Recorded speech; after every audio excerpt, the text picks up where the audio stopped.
সরকারি বিভিন্ন প্রকল্পে সময় ও ব্যয় বাড়িয়ে দুর্নীতি করা হয়। এসব দুর্নীতি বন্ধ করা হবে বলে জানিয়েছেন বন ও পরিবেশ উপদেষ্টা রিজওয়ানা হাসান।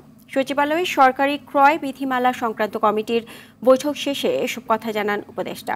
শুধু এ সরকার নয়, আগামীতেও যাতে দুর্নীতি না হয় সে ব্যাপারেও ব্যবস্থা নেওয়ার কথা জানান বন ও পরিবেশ উপদেষ্টা। এ সময় শিক্ষা উপদেষ্টা ওয়াহিদ উদ্দিন মাহমুদ জানান, ঠিকাদারদের নিয়োগ প্রক্রিয়া ও টেন্ডার প্রক্রিয়ায় কোনো নিয়ম মানা হয় না, এসব বন্ধ করা হবে। দেশীয় বিদেশি প্রতিষ্ঠানের সঙ্গে সমন্বয় ও পরামর্শ করে অনিয়োগে ব্যবস্থা নেওয়ার কথাও বলেন উপদেষ্টা। আমি আপনাকে কাজ দিলাম, আপনি আসলে এই কাজটা করতেছেন, এটা একটা মিড টার্ম রিভিউ করা দরকার। কারণ সারাক্ষণ শুনবে 100টা জিও ব্যাগ বলে দেয় 10টা, আসলে তো জিও ব্যাগ চলে যায় পানির নিচে, আপনি তো দেখেন না। কাজে আপনি তো 10টাই দেখেন, সেটা সত্য নাকি আসলে লোকে যেটা বলছে সেটা সত্য? এটা তো একটা, এই যেভাবে করে টেন্ডারিং চলছে একটা সিন্ডিকেট হয়ে গেছে, এটাকে তো ভাঙতে হবে।